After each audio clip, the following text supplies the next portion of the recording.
Hi everyone, welcome to my foundation sample card tutorial. By now you would have received one or two of these, my beautiful sample cards. Each one has 4 different tones. And to order these, you would have been on my website and seen the 40 models, all representing the 40 shades across all of the different categories from light, light medium, medium, medium deep, and deep. And the cards in each section are set 1 and set 2. So it goes from the lighter tones within that category through to the deeper tones in that category. The model photography was all of the models, they weren't wearing any concealer, and I made sure they weren't wearing any powder and things like that, which would change the colour. And in addition to that, I also had a look at all of the models on the day, in daylight, photographed them in daylight, check them in the light, and made sure that what you're seeing on camera is a really true representation of how the foundation will look when it's on the skin. Right, next thing to say, you've got your sample card, now we're going to try it. So you need to make sure that your skin is nicely clean, so just remove all of your makeup. You can leave your eye makeup on if you want, which is certainly what I've done today. And also to make sure that your skin is prepped as well. So really clean, very well moisturized, hydrated, and whatever it is that you normally do to your skin to make it ready for foundation. Also, if you can, wear something which shows your neck and your chest area and even your shoulders. So if it's a dressing gown, just pull it down or wear a vest. And this is just really, really helpful because when you get to see all of the undertones in your neck, in the different areas of your neck and your chest, it's really helpful for just comparing your face and your body and helping you to find that colour that is going to give you that synergy. I mean, if you're very lucky, then you're exactly the same colour everywhere, which is the dream.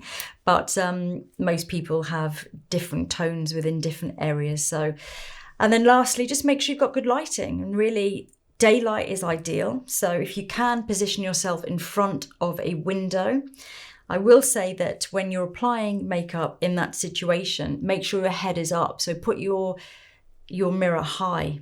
I always have my mirror on a box so that when I'm in front of my window, my chin is up and I'm seeing, the tones in my neck, and looking in the mirror, I'm seeing the tones in my neck and my face all evenly, not in shadow.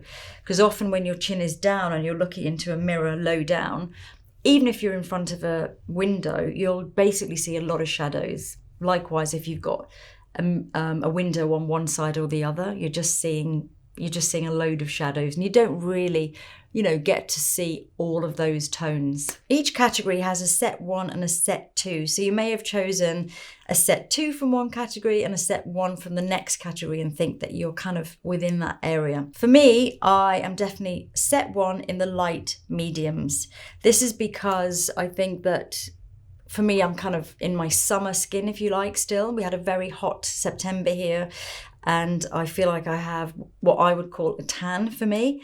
And also, as I'm getting older, I think my skin is getting a bit deeper anyway. So I feel like I'm still on the lighter shade of the light mediums, but I'm definitely not in the extra lights and lights. So when you get your card, if you take the inside of it out, you'll see that you've got all your different tones here. Looking through the bubble, you think, some of them look the same, but they really don't. The undertones will be different, and once they're out of the bubble, you'll be able to see that when they're on the skin. So within the card that I've chosen, there are different undertones in the shades. Number 9 is an olive, number 10 is a neutral, number 11 is a neutral golden, and number 12 here is a neutral red. So I'm going to try all of those, even though I can kind of tell, because I'm in the summer now, that the lighter shade number 9 is probably going to be too light for me. And number 12 is probably going to be a bit too red for me. So you ready? Let's do this together. So we're looking at our skin. We're looking at our natural skin, hopefully in daylight. We're looking at the different tones within our skin. We're looking at our neck and our chest area. So everyone, unless you're 1 in a million and you have like the same tone everywhere, in which case, wow. Most people will have different tones or different intensities. So sometimes, very often see actually with clients that the body is a completely different, much deeper shade. And then because most people are so religious now about their SPF, the face can often be quite a bit lighter. So you might want to just balance there. Or you can have a face which is a lot deeper and a body which is a lot lighter. And then within that, you've got different tones. So I would say that my body, maybe you can see this, my neck, chest and body is yellow. It has a lot of yellow in, it's definitely more golden. Whereas my face, particularly around this area, which is my sort of sides of my nose, my chin, I have some pigmentation in this area and a lot more broken capillaries. So there's a lot more redness there. I would never personally match to this area of my face, because if I did that, and that did happen once, it's a funny story that I went undercover on a makeup counter years ago to see how they were matching, and they did match me to my red chin, and I had a very cool rose foundation on, which was, against my neck, not good. So just really look at those tones. And you might find also that you have different areas in the face. So for example, around the sides of the face could be a different, maybe it's slightly deeper, you have some pigmentation there. And if you have acne, you'll find that maybe along the jawline, there's a lot more redness. Everyone is totally different. So just really have a look and just say, oh yeah, okay, that seems different to that. Or because really what we're trying to do with foundation is to unify the skin. So onto our samples.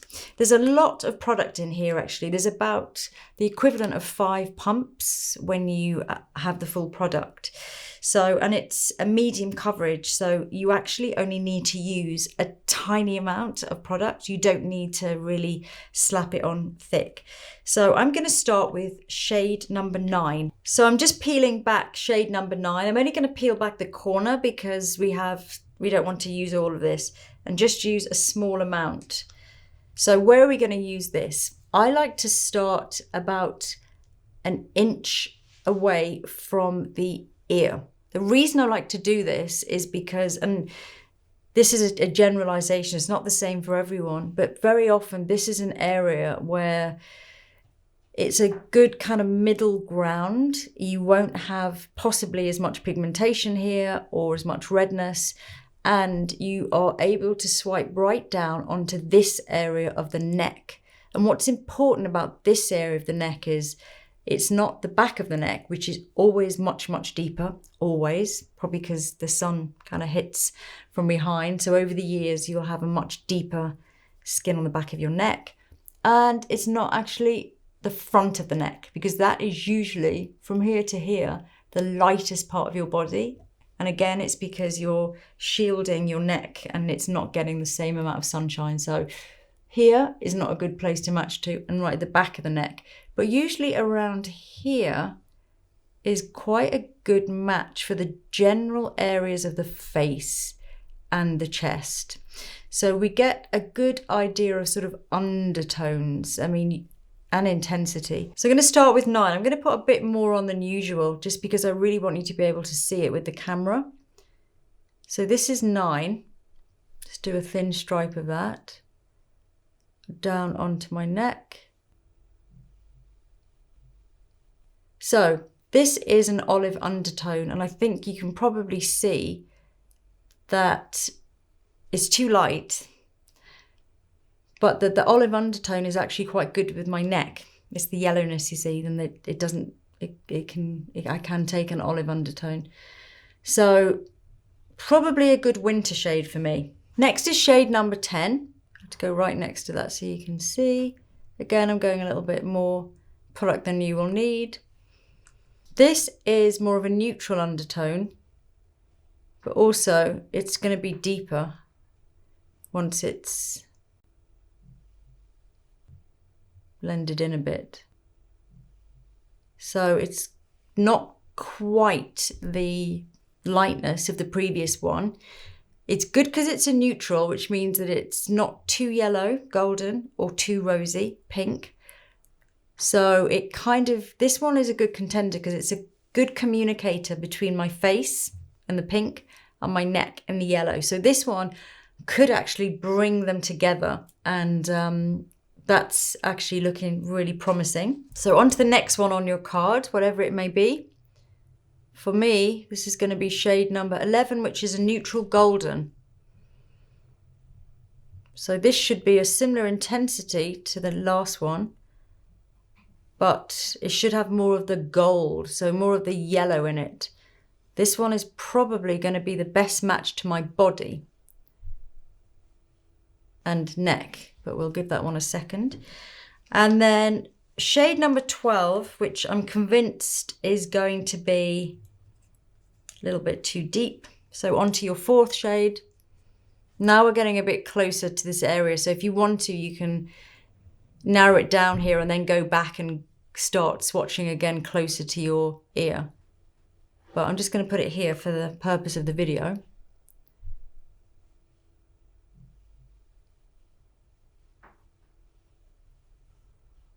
This one I think is going to be, as I said before, this is going to match my chin too much. It's going to be too deep and too red, and it's just not going to work. Oh, I can even see. Look at my neck. I have a big red line on it. So if I was to choose that shade, I'd have to put foundation on my neck, which I don't like to do. So there are my options. For me, my personal choice would be number 11, because it will really cancel out my redness. My neck and my chest and my face will be identical, and I think it'll be great. But to be honest, I could also wear 10 as well, but 11 is my personal preference. So once you've decided which shade you think is your best shade, or the shade that is your personal preference, then you need to get it on all over. And there's certainly enough within your bubble to do your entire face at least once, depending on how much coverage you like. For me, it is going to be shade number 11. And that's what I'm going to put on all over now. So take your chosen shade out of the bubble and pop it on the back of your hand, and work from the back of your hand, because you really don't need a lot of this product. So while you're getting used to how much coverage it has, we haven't spoken much about the formula. I'm going to get into that, and I'm definitely going to be making more videos. So I'm trying to just focus on testing your color here. So you can either apply it with fingers or a brush. So we know this one is going to be too yellow for my red chin, but this is the color that I know is going to cancel out all of that redness and going to sit really well against my neck, which means I won't have to put makeup on my neck. So I'm just building up around the center of my face. I tend to wear foundation mainly around the center of my face. You can also apply it using a brush as well. I know that when I was testing the foundation, I sent it to lots of makeup artists, and I'm like, what do you prefer? And most people said fingers or a brush, but then some makeup artists preferred it with a flat brush, which was certainly the case for me, because I'm used to using sort of fluffy brushes, but with this formula, I just found that I much prefer a flat brush. But some makeup artists did like the fluffy brush, so just experiment and see whatever feels right to you. So already I think that I'm happy with this colour, because I can see that it's cancelled out my redness. I feel like my neck, if I put a little bit over here, you'll be able to see how that is just completely seamlessly blending with my neck. So I'm not going to have to do anything there. And this foundation applies best in thin layers. So apply a small amount, blend out with fingers or brush, or some people actually like sponges, whatever you prefer. And then when you need extra concealing or you want extra coverage, you just go back in and reapply on those areas. So for me, it would be probably between my eyes and around my chin area.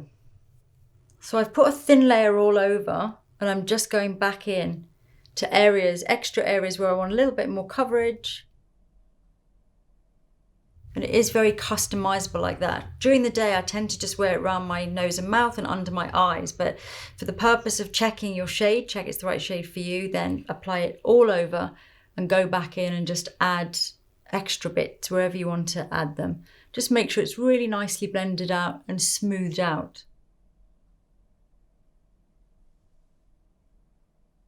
So the finish is, the classic finish for this foundation is, it's not dewy, and it's not a flat matte. It's something in the middle. I still haven't quite figured it out what to call it. It's skin-like.